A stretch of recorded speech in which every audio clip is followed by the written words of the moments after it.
Friends finally మన Gautam Gambhir MS ధోనినే copy కొడుతున్నారన్న సంగతి clear కట్గా అర్థమైపోతుంది. ఎందుకంటే రీసెంట్గా మనం చూసాం లాస్ట్ మ్యాచ్లో వైభవ్ సూర్యవంశీ బాస్ బేబీని తీసుకొచ్చి మన టీమ్ 11లో కూర్చోబెట్టాడు. And of course Sanju Samson తీసుకెళ్లి పక్కన పెట్టేశాడు అనుకోండి. సో మరి ఇక్కడ చాలామంది క్రికెట్ అనలిస్టులు ఏమంటున్నారంటే 2011 వరల్డ్ కప్ తర్వాత ఆస్ట్రేలియాతోని వన్డే సిరీస్ జరుగుతున్నప్పుడు ఎంఎస్ ధోని కూడా రొటేషనల్ ఫార్మాట్ని నమ్ముకున్నాడు అనమాట. అంటే ఓ పక్క మంచి బ్యాట్స్మెన్స్ ఉన్నారు, అంటే గౌతమ్ గంభీర్ కానివ్వండి, వీరేంద్ర సెహ్వాగ్ కానివ్వండి, సచిన్ టెండూల్కర్, ఇలా అందరూ ఉన్నారు. సో వీళ్ళందరినీ రొటేషనల్ ఫార్మాట్లో ఒక మ్యాచ్లో ఒకరు, ఇంకొక మ్యాచ్లో ఇంకొకరు లాగా ఎలాగైతే అక్కడ ఒక ఫార్ములాని ఎంఎస్ ధోని ఫాలో అయ్యాడో దాన్ని ఇప్పుడు గౌతమ్ గంభీర్ కూడా ఫాలో అవుతున్నాడా అన్నట్టుగా అనిపిస్తుంది. ఇప్పుడు ఎనీహౌ ఆన్లైన్లో ఒక వీడియో అయితే చక్కర్లు కొడుతుంది అనమాట. అదేంటంటే కరెక్ట్గా మ్యాచ్కి ముందు సంజు శాంసన్ని ఏదో ఒక విషయంలో కన్విన్స్ చేస్తున్నట్టు ఆ వీడియో కనిపిస్తుంది. అండ్ దాన్ని చూసిన వాళ్ళందరూ కూడా ఏమంటున్నారంటే ఈ ఒక్క 2-3 మ్యాచ్లకు ఓపిక పట్టు, తర్వాత మళ్ళీ నేను కూడా టీంలోకి తీసుకుంటాను, కాస్త ఓపిక పట్టు అని చెప్తున్నట్టుగానే ఉంది. అండ్ దానికి తగ్గట్టుగానే సంజు శాంసన్ కాస్త డిసప్పాయింటెడ్గానే వెనక్కి తిరిగి వెళ్ళిపోయినట్టు కనిపిస్తుంది. సో మరి మీరేమనుకుంటున్నారు, సంజు శాంసన్ కి ఇప్పుడు జస్టిస్ జరుగుతుందా, జరగట్లేదా? సంజు శాంసన్ ని తీసుకోవాల్సిందా లేదా? కామెంట్ రూపంలో తెలియజేయండి. అండ్ ఇక్కడ గౌతమ్ గంభీర్ కూడా చాలా పెద్ద టఫ్ సిచ్యువేషన్ ఎదురవుతుంది. ఎందుకంటే ది బెస్ట్ బ్యాట్స్మెన్ అందరూ కూడా లైన్లో ఉన్నారు. ఇషాన్ కిషన్ కానివ్వండి, సంజు శాంసన్ కానివ్వండి, లేకపోతే అభిషేక్ శర్మ అండ్ మన boss baby Vaibhav Suryavanshi. So వీళ్ళందరి విషయంలో చాలా జాగ్రత్తగా ఒక డెసిషన్ తీసుకోవాల్సి వస్తుంది. And more over social media మొత్తం కూడా వైభవ్ సూర్యవంశీని ఎందుకు ఆడించట్లేదు అని ఐర్లాండ్ టూర్ దగ్గర నుంచి మొదలు పెట్టారు. దానికి తగ్గట్టుగానే వీళ్ళు అన్ని మ్యాచ్లు ఓడిపోతూ వస్తున్నారు.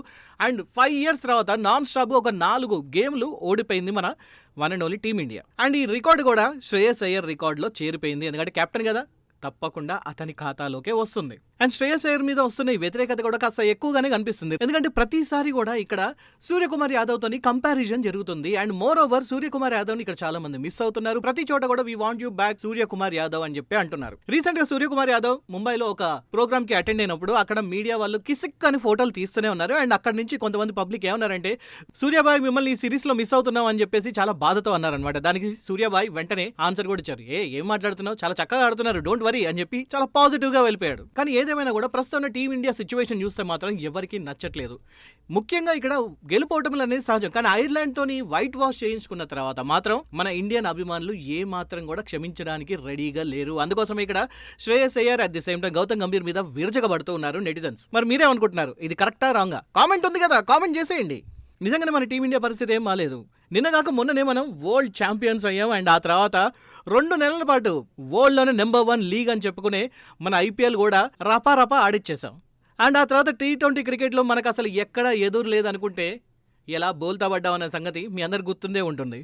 ఫ్రెండ్స్ ఇక్కడ ఇంకొక ముఖ్యమైన విషయం మాట్లాడుకోవాలి. అదేంటంటే టీమిండియా ప్రస్తుతం ఉన్న సిచ్యువేషన్లో 190 రన్స్ కాదు, 290 రన్స్ చేసినా, 300 రన్స్ చేసినా కూడా ఓడిపోయే పరిస్థితుల్లోనే ఉంది. ఎందుకంటే ఇక్కడ బ్యాటింగ్లో ప్రాబ్లం లేదు, బౌలింగ్తోనే ప్రాబ్లం ఉంది. మన బౌలింగ్ లైనప్ చూసిన ప్రతి ఒక్కరు కూడా అసలు వీళ్ళు ఎందుకు ఆడుతున్నారు, వాళ్ళు ఎందుకు ఆడుతున్నారు అని చెప్పి అంటున్నారు. ముఖ్యంగా రవి బిష్నాయ్ని ఏ యాంగిల్ నుంచి తీసుకొని వచ్చారు, ఐపీఎల్లో కూడా అతన్ని బెంచ్ వరకే పరిమితం చేశారు. అయినా కూడా అతన్ని స్పెషల్గా తీసుకొచ్చి మరి ఈసారి T20 ఇంటర్నేషనల్స్లో ఆడిస్తున్నారు. ఇది ఎంతవరకు కరెక్ట్ అని చెప్పి అంటున్నారు. దానికి తగ్గట్టుగానే ఒకే ఓవర్లో 29 రన్స్ ఇచ్చేశాడు. అండ్ అంతేకాకుండా మన బ్యాట్స్మెన్ ఎవరు హాఫ్ సెంచరీ చేయకపోయినా కూడా రవి బిష్నాయ్ బౌలింగ్ లో హాఫ్ సెంచరీ కంప్లీట్ చేసేసాడు. దానికి తగ్గట్టుగానే మ్యాచ్ ఓడిపోయిన తర్వాత శ్రేయస్ అయ్యర్ కూడా ఇక్కడ ఎక్కడ తప్పు జరిగిందో అందరికీ తెలుసు, కానీ నేను ఎవరి పేరు తీయాలనుకోవట్లేదు, ఏం పర్లేదు వాళ్ళు మళ్ళీ కంబ్యాక్ ఇస్తారు, కాకపోతే కొంచెం ఇది డిఫికల్ట్ గానే ఉంది సిచ్యువేషన్ అన్నట్టుగా చెప్పినట్టుగానే రవి బిష్నాయ్ గురించి మాట్లాడేశాడు. 1-2 ఓవర్లలో 60 పరుగులు ఇచ్చాడంటే మామూలు విషయం ఏమంటారు? అసలు ఇక్కడ ఇంగ్లాండ్ పిచ్ మీద 3 స్పిన్నర్లను ఆడించడమే ఎవరికీ అర్థం కావట్లేదు అనమాట.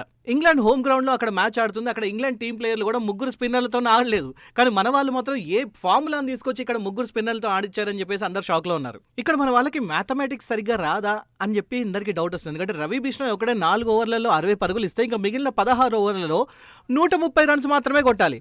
అది ఎంత ఈజీ అయిపోతుంది ఈ T20లో. కుల్దీప్ యాదవ్ కి ఆల్టర్నేటివ్ గా రవి బిష్నాయ్ని తీసుకొచ్చారు. కానీ ఇన్ఫాక్ట్ ఇంకా బెటర్ బౌలర్ ని మన వాళ్ళు సెలెక్ట్ చేయాల్సిన అవసరం ఇప్పుడు చాలా ఉంది. అండ్ ఇక్కడ ఇంకొంతమంది ఫ్యాన్స్, ముఖ్యంగా సంజు శాంసన్ ఫ్యాన్స్ ఏమంటున్నారంటే సంజు శాంసన్ తీసాడు ఎంతవరకు కరెక్ట్, ఎందుకంటే అతని వల్లనే మనకి లాస్ట్ టైం వరల్డ్ కప్ వచ్చింది, అతనికి ఇంకొంచెం అవకాశాలు ఇవ్వాల్సింది కదా, అయినా వైభవ్ సూర్యవంశీ మాత్రం ఏమన్నా పోటుగాడా, మామూలుగానే ఆడాడు కదా, పెద్దగా రన్స్ ఏం చేయలేదు కదా అని చెప్పి అన్నారు. అది ఇక్కడ ఫ్రెండ్స్ ఒక విషయం మనం అర్థం చేసుకోవాలి. అదేంటంటే వైభవ్ సూర్యవంశీ ఆడినా అది బ్రేకింగ్ న్యూసే, ఆడకపోయినా బ్రేకింగ్ న్యూసే, 6 కొట్టినా బ్రేకింగ్ న్యూసే, ఆఖరికి అవుట్ అయిపోయినా కూడా బ్రేకింగ్ న్యూసే. ఫస్ట్ మ్యాచ్ లో అవుట్ అయినంత మాత్రాన అతన్ని జడ్జ్ చేయాలనుకోవడం మాత్రం కరెక్ట్ కాదేమో అని చెప్పి నాకు అనిపిస్తుంది. మరి మీరేమంటారు?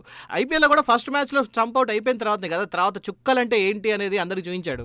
అండ్ ఇంటర్నేషనల్ క్రికెట్లో ఈ సెంటిమెంట్ అనేది ఎప్పటి నుంచో నడుస్తూ ఉంది. ఈవెన్ మీరు సచిన్ టెండూల్కర్ తీసుకోండి, ధోనిని తీసుకోండి, ఎవరైనా కూడా ఫస్ట్ మ్యాచ్లో డక్అవుట్ అయిన సందర్భాలు కూడా చాలా ఉన్నాయి. ఆ తర్వాత వాళ్ళు చేసిందంతా కూడా రెస్ట్ ఈస్ హిస్టరీ అని చెప్పి వాటికి మనం దాని గురించి మాట్లాడుకుంటున్నాం. సో తప్పకుండా వైభవ్ సూర్యవంశీ కూడా కంబ్యాక్ ఇస్తాడు. To be frank, last time మ్యాచ్లో వైభవ్ సూర్యవంశీ ఆడే తీరుని చూస్తే మాత్రం మనకు అర్థమైపోతుంది అతను మళ్ళీ అదే మైండ్ సెట్తో వచ్చానా చిత్తగొట్టానా వెళ్ళిపోయానా అన్న ఒక్క కాన్సన్ట్రేషన్తో మాత్రమే అతను ఉన్నాడు. నిజం చెప్పాలంటే లాస్ట్ టైం ఐపీఎల్లో అందరు బౌలర్లను చిత్తగొట్టాడు, ఒక ఆర్చర్ని తప్ప. ఎందుకంటే సింపుల్ లాజిక్, ఆర్చర్ ఎందులో ఉన్నాడు? రాజస్థాన్ రాయల్స్లో. సో సేమ్ టీంలో ఉన్న జోఫ్రా ఆర్చర్ని కొట్టడం కుదరదు కదా. కానీ ఈసారి ఇంగ్లాండ్కి వెళ్ళిన తర్వాత ఫస్ట్ బాల్లోనే అతను బౌలింగ్లో 6 కొట్టాడు. ఆర్చర్కి నేను ఇక్కడ ఉన్నాను, నిన్ను కూడా చితగ్గొడతాను అని చెప్పేసి ఒక మంచి వార్నింగ్ బెల్ అయితే ఇచ్చేశాడు. సో ప్రస్తుతానికి ఇంగ్లాండ్ వాళ్ళందరూ కూడా ఒక భయం పట్టుకుంది. అదేంటంటే వైభవ్ సూర్యవంశీ మళ్ళీ జట్టులోకి వచ్చాడు అండ్ టీం కూడా చాలా స్ట్రాంగ్గా ఉంటుంది. బౌలింగ్లో కనుక ఏమైనా చేంజెస్ చేస్తే ఒకవేళ మన వాళ్ళు తప్పకుండా ఇంగ్లాండ్కి అది కొంచెం ఇబ్బందికరమైన వాతావరణం తీసుకొచ్చే అవకాశం కనిపిస్తుందన్నారు. సో మరి మీరే అనుకుంటున్నారు, నెక్స్ట్ జరగబోయే T20లో మన టీమిండియా గెలుస్తుందా లేదా? కామెంట్ చేయండి. అండ్ ఇండియా కాన్స్టెంట్గా ఓడిపోవడానికి 3 ముఖ్యమైన కారణాల గురించి కూడా చెప్తూ ఉన్నారన్నమాట. అదేంటంటే 6 లెఫ్ట్ హ్యాండెడ్ బ్యాట్స్మెన్ ఉన్నారు టాప్ 7లో. అండ్ మిడిల్ ఆర్డర్లో చూసుకుంటే మాత్రం చాలా కొద్ది మంది మ్యాచ్ విన్నర్స్ ఉన్నారనమాట. అందులో కూడా ఉన్నది ఎవరంటే శివం దుబే మాత్రమే. మిగతా వాళ్ళందరూ కూడా అంత బాగా ఆడట్లేదు. ముఖ్యంగా తిలక్ వర్మ మీద లేని ఒక ప్రెషర్ని క్రియేట్ చేస్తూ ఉన్నారు. అందుకోసం అతను వచ్చిన ప్రతిసారి కూడా వన్డే లాగా ఆడుతున్నాడు T20లో. అతని పొజిషన్ అది కాదు అని చెప్పేసి చాలా మంది అనలిస్టులు కూడా చెప్తూ ఉన్నారు. అండ్ మన ఈ టీంలో టూ మెనీ ఆల్రౌండర్స్ ని తీసుకొచ్చి పెట్టారు. నిజంగా వాళ్ళందరూ ఆల్రౌండర్లా అంటే మాత్రం వాళ్ళ పెర్ఫార్మెన్స్ చూస్తే అలా కనబడట్లేదు. అండ్ ఇంకొక పక్క ఎక్కువగా స్పిన్నర్ల మీదనే ఆధారపడుతూ ఉన్నారనమాట. నిజం చెప్పాలంటే ఈ T20లో ముఖ్యంగా ఈ ఇంగ్లాండ్ సిరీస్ లో ఇంతగానో స్పిన్నర్ల మీద ఆధారపడాల్సిన అవసరం ఏంటి అని కూడా చాలా మంది ఇప్పుడు క్వశ్చన్ చేస్తూ ఉన్నారు. అండ్ మోనోవర్ ఇక్కడ శ్రేయస్ అయ్యర్ కెప్టెన్సీ గురించి కూడా మాట్లాడుకుంటున్నారు. లాస్ట్ టైం జరిగిన మ్యాచ్ లో కూడా గౌతమ్ గంభీర్ వచ్చి శ్రేయస్ అయ్యర్ పక్కనే ఉన్నా కూడా ఇషాన్ కిషన్ కి మొత్తం ఏమేం చేయాలన్న విషయం చెప్తూ ఉన్నాడు. అండ్ శ్రేయస్ అయ్యర్ ఏదో థర్డ్ పర్సన్ లాగా వెనుకుండిపోయాడు. శ్రేయస్ అయ్యర్ మంచి బ్యాటింగ్ చేస్తున్నప్పుడు కూడా కెప్టెన్ గా ఫెయిల్ అవుతూ ఉన్నారు అని చెప్పేసి ఇక్కడ చాలా మంది మాట్లాడుతూ ఉన్నారు. అండ్ ఇక్కడ బ్యాట్ లక్ కేవలం శ్రేయస్ అయ్యర్ కి మాత్రమే కాదు, సంజు శాంసన్ గురించి కూడా మళ్ళీ మాట్లాడుకోవాలి. సంజు శాంసన్ కి మొదటి నుంచి బాగా తెలుసు అనమాట, ఒకవేళ వైభవ్ సూర్యవంశం తీసుకోవాల్సి వస్తే ఫస్ట్ పోయేది తన పొజిషనే అన్న సంగతి. అండ్ ఇది తనకు కొత్త ఏం కాదనమాట. ధోని టైం నుంచి కూడా అలానే జరుగుతుంది. ధోని టైంలో డ్రాప్ అయ్యాడు, కోహ్లీ కెప్టెన్ గా ఉన్నప్పుడు కూడా డ్రాప్ అయ్యాడు, ఆ తర్వాత రోహిత్ శర్మ కెప్టెన్ గా ఉన్నప్పుడు కూడా టీంలోంచి డ్రాప్ అయ్యాడు, ఆ తర్వాత సూర్యకుమార్ టైంలో కూడా డ్రాప్ అయ్యాడు అనమాట. అండ్ ఇప్పుడు శ్రేయస్ అయ్యర్ టైంలో కూడా డ్రాప్ అయిపోయాడు. ఇన్నిసార్లు డ్రాప్ చేస్తున్నప్పటికి కూడా సంజు శాంసన్ మాత్రం ఇంకా స్ట్రాంగ్ గా ఉండడానికి ట్రై చేస్తూ ఉన్నాడు. కానీ ఇక్కడ మనం అందరం కూడా ఒక విషయం చెప్పాలి, Sanju Samson please give a very good come back. ఎవరు అవునన్నా కాదన్నా కూడా T20 వరల్డ్ కప్ లో సంజు శాంసన్ లేకపోయి ఉంటే మాత్రం వెస్టిండీస్ కప్పు తీసుకొని వెళ్ళిపోయేదని దానిలో ఎటువంటి డౌట్ లేదు. But at the end of the day ఎవరైతే మంచి క్రికెట్ ఆడతారో వాళ్ళకే మంచి అవకాశం ఉంటుంది. సో ఫైనల్లీ మనం మొదట్లో అనుకున్నట్టుగానే మరి MS ధోని ఫార్ములానే గౌతమ్ గంభీర్ కూడా ఫాలో అవుతున్నాడా అంటే మాత్రం అవుననే అనిపిస్తుంది అనమాట. కానీ ఈ సిరీస్ అయిపోయిన తర్వాత మాత్రం ఇటు గంభీర్ మీద at the same time Shreyas Iyer మీద చాలా పెద్ద వెయిట్ పడే అవకాశమే కనిపిస్తూ ఉంది. ముఖ్యంగా 2028 వరల్డ్ కప్ కి సంబంధించి ఇప్పటి నుంచే సన్నాహాలన్నీ కూడా మొదలవుతూ ఉన్నాయి. కాబట్టి వీళ్ళిద్దరు టీంలో ఉంటారా లేదా అనేది కూడా ఒక క్వశ్చన్ మార్క్ లానే కనిపిస్తుంది. ఎనీహో ఈ సిచ్యువేషన్ అంతా ఇలా ఉంటే బీసీసీఐ మాత్రం India squad India tour of Zimbabwe 2026 T20 series కి సంబంధించి ఆల్రెడీ ప్లేయింగ్ 11 ని ప్రకటించిందనమాట. అందులో Shreyas Iyer as usual captain గా ఉన్నాడు. వైభవ్ సూర్యవంశీకి ఇందులో చోటు దొరికింది. అభిషేక్ శర్మ, తిలక్ వర్మ వైస్ కెప్టెన్ గా ఉండబోతున్నాడు. ఇషాన్ కిషన్ వికెట్ కీపర్, శివం దుబే, సూర్యాంక్ షెగ్డే, Rinku Singh, Harsh Dubey, Varun Chakravarthy, Prince Yadav, Yash Thakur, Ashok Sharma, Mayank Yadav, Prabhsimran Singh again wicket keeper. So వీళ్ళకి చోటు దక్కిందనమాట. Anyhow congratulations. సో మరి అట్లీస్ట్ జింబాబ్వేతో అన్నా సరే మంచిగా అక్కడ అన్ని మ్యాచ్లు గెలిచి మళ్ళీ మన టీమిండియా కంబ్యాక్ ఇస్తుందని కోరుకుందాం. మరి ఫ్రెండ్స్ మీరే అనుకుంటున్నారు టీమిండియా కంబ్యాక్ ఇవ్వబోతుందా లేదా? ఇంగ్లాండ్ సిరీస్ ఎవరి చేతిలో రాబోతుంది, మరి టీమిండియాకా లేకపోతే ఇంగ్లాండ్గా? కామెంట్ చేయడం మర్చిపోవద్దు. అండ్ వీడియో నచ్చితే లైక్, షేర్ అండ్ సబ్స్క్రైబ్. ఇంకొక వీడియోతో మళ్ళీ మీ ముందుకు వస్తాను. Thank you so much for watching.